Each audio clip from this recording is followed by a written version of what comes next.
I'm sitting in her office in the second floor office building in Plano, Texas, and I'm listening to this lady. And as a father, how many have kids? How many have children? How many don't have kids? And how many are too bitter to talk about it? I have people with honest. We were blessed, Mark, we adopted our children. So we actually had to qualify to be parents. Unlike a majority of people in here who created your children through unskilled labor,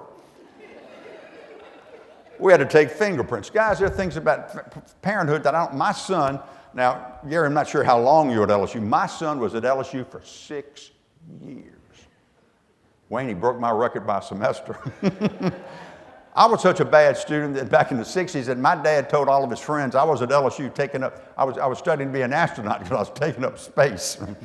But there are things about parenthood that rip your heart out, but you wouldn't change. It's a great job. Guys, gals, there are things about selling that you may not like, but you can be outrageously successful at it.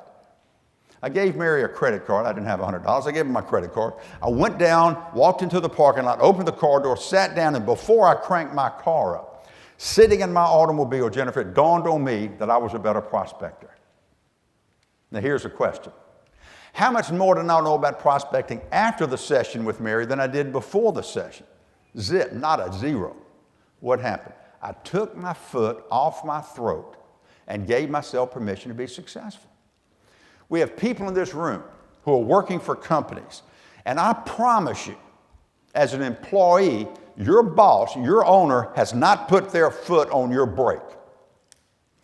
We have owners in this room who employ people, and I promise you, that employer has not put his or her foot on your brake. My wife wants me to be more successful than I want to be. It makes her job easier. I want my children to be more successful than they want to be. It makes my job easier. Folks, we're pulling for you. But the lesson I learned is this. It's okay is a great sales principle. And the reason I say that is this. You don't have to like it, but you do have to do it. That's the secret. Guys, I hate to travel. I'm a homebody. I don't belong to clubs. I'm at home. When the kids were little, I was at their school. I was coaching. And now I'm at home or at church or at work. And I'm kind of dull. But traveling to me is an unnatural act. But I love representing the Zig Ziglar Corp. Wayne asked me about the amount of travel I do. The answer is too much. But at the same time, I love Zig Ziglar. He touches lives. And I'm so blessed and privileged to work for him. Guys, you don't have to like everything about what you do to be outrageously successful at it. As we go through today, what I want to do is put some things in your hand so that you can leave through the door better off than when you came through the door when you came in. If I can do that in the small amount of time we've had today, would you have considered it time well spent? All right, Gary, I've got a communication problem. Guys, I need some verbal feedback. Okay, I need to teach this group the right type of verbal feedback. I need to teach this group how to talk Texan. Any native Texans here? Okay, good. I'll talk real slow. When I moved from Baton Rouge, Louisiana to Plano, Texas in 1978, I learned the only 2 words in the Texas vocabulary that you need. With these 2 words, you go from Muleshoe to Galveston, from Houston to Dallas with just these 2 words. Now watch very carefully because both of the words have accompanying facial expressions. Here's the first word from Texas with its accompanying facial expression. It goes like this. Here's the second word from Texas with its accompanying facial expression. It goes like this. Now that you have the entire Texas vocabulary, on the count of 3, that communicates, doesn't it? 1, 2, 3. Guys, I want you to ask questions. I want to get you involved. I'm not going to have 2 people come up here and do a role play. We're going to do some turn and learns. We want you to learn the skills in class so you're not penalized in cash. To do that, I need to get you involved. To do that, we need to do some turn and learns. We need to learn from one another. There are more resources seated than standing. I can't teach you anything new. Wayne will tell you this. I graduated in the half of class that made the top half possible, so I can't teach you anything new. But we can learn from one another, so we need to exchange business cards. Gary, you need to wave to us, Gary, one more time over here. You need to get a hold of this guy. You've seen a testimonial up here of what this program will do for you, because we all need coaching. I'm an old man. I need coaching. I've got 2 or 3 buddies that I rely on to coach me. My best coach I've lived with for the last 43 years. My wife and I had so much confidence in our marriage that we got married on Friday the 13th, November 13th, 1970. And the reason we did is that LSU played Mississippi State on Saturday the 14th, and we wanted somebody to come to the wedding. Cindy is my best coach. I don't care how many mistakes I make. She is my all-time best coach. We all need that. So guys, cross-pollinate. Get to know one another. And we'll try to get you in some work groups where you can do that. Question. By show of hands, how many of you would admit that you do not know how to play a game called thumb one-on-one? Never heard of it? Don't raise your hand if you do not know how to play a game called, Judy, you know how to play? You're our first volunteer. So if you'll come on, let's go. Judy, Judy, Judy. You've got to come up, lady. Yeah, you got to walk all the way up here. Now, Judy, for volunteering, here it is right here. For volunteering, you received my latest DVD entitled The 10 Smartest Men in America and How I Picked the Other 9. No, this is a DVD. You'll like this. It's about sales. All right. Judy, what do you tell us what you do?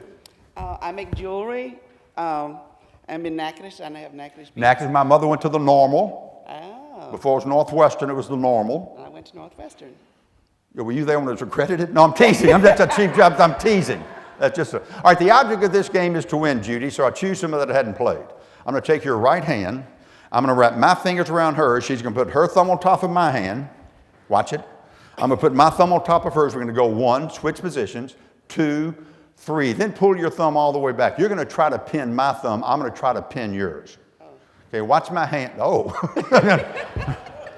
Watch my hands. They never leave my wrist. Okay, you ready? 1, 2, 3, go. Don't go for the head fake. You went for the head fake. Okay. Okay, now she's representing you. We're going to give her another chance. You need to encourage her. She's representing you. Judy. Okay, here we go. Okay. Ready? 1, 2, 3, go. Oh, she did. Well done. This is good. Thank you very much. Thank you. You did good. Thank you. Appreciate you. I work alone. Okay, now here's what I want you. Let me check for my Natchitoches. Let me check for my wallet. Now here's what I want you to do. Everybody get a buddy or a budette. We're going to go the best 2 out. Now you may have to turn Larry back here. You guys work here, John. Best 2 out of 3. Ready? Let's see. How are we going to go this? We'll find a place. Judy, you and Mark can work together. Best 2 out of 3. Ready, get set, grow.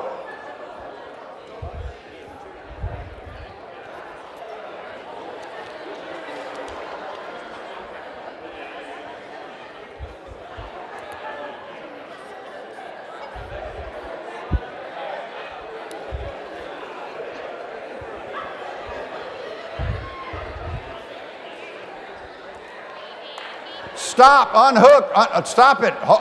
Let go of each other's hands. 2 people over here just got engaged. Word about the guy over there. All right, turn to the first page of your handout. You should have a handout there. With Judy's help, we've illustrated the 4 stages of growth. Everybody grows through stages. You do, I do, your customers do. Your family does, your employees, your employers do. Everybody grows through stages. When I said, how many of you do not know how to play a game called thumb one-on-one, several of you raised your hand. At that exact time, at that exact moment in time, you were down here at the first stage of growth where you didn't know you didn't know. When you don't know, you don't know. We call that unconsciously incompetent. You don't know, you don't know. Psychologists call these happy people. Think about this. Don't you have customers who purchase from you right now, but they don't purchase the entire breadth of the line? They have one category. And you've other these categories that they don't purchase because they don't know they don't know. They're at the first stage. They're unconsciously incompetent. Judy was nice enough to come up here and said, I'm going to grab your hand. I'm going to put my feet. She said, wait a minute. To herself, she said, wait a minute. I know I don't know how to do that. When you know you're not very good at something, you move to the second stage where you become consciously incompetent. Now let's stop here, folks. This is where I lose salespeople. When I coach salespeople, this is where I pick them up. And this is where they stop working. This is where they get out of sales and they go into something else. because it's, as a gentleman over here said, it's out of my comfort zone. Okay, let's talk about this because this is important. Your children go through this too. Your coworkers go through this, but you and I go through it as well. When I know that this wall is here and I'm not very good at hitting it, after a while, guess what? I stop hitting it. The wall doesn't go away. The wall is still there. I just try to avoid the wall. It could be avoiding cold calls. It could be avoiding calling somebody back and said, we missed a shipment. It could be dealing with a competitor that's already installed and you're going in there to unseat the incumbent, but you know they're a fierce competitor and you avoid making that call. I've been there, I've done that. Every mistake you could possibly make in selling, I've made and I'm making. There are fewer than I used to make. But folks, selling as much as an art as it is a science. I had the opportunity to spend 3 days with 45 PhDs at Rollins College on June 3rd, 4th of this past summer. They teach, now this is, Wayne, when we were in school, this didn't happen.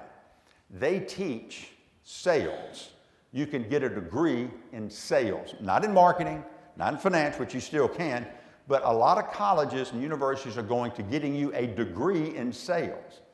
Florida State University, of the men and women, the boys and girls, of students that graduate in that curriculum of sales, they place 100% of them in jobs. 100%. University of Houston, they place 85% of the students that graduated, they place 85% of those students who graduate in sales. I'm listening to these guys talk because these guys and gals are teaching sales at these colleges, major universities. And they're talking about art and science. Now, the good part about these PhDs, they've actually carried a bag. They've actually sold before they went back to get a PhD or to teach it, which I'm impressed. Not all of them, most of them have. And I'm impressed with that. And they're talking about art and science. And folks, the way we say it at the Ziglar Corporation, you need will and skill. You need will, attitude, you need skill, abilities. And then we think the missing link, and that's why you're here, is refill. You need will, skill, and refill. And in my life with the Ziglar Corporation, that's what happened to me. This was my refill, and there was something, you young people, there was something called cassette tapes. Before keyboarding, there was typing. Before email, there was something called conversation.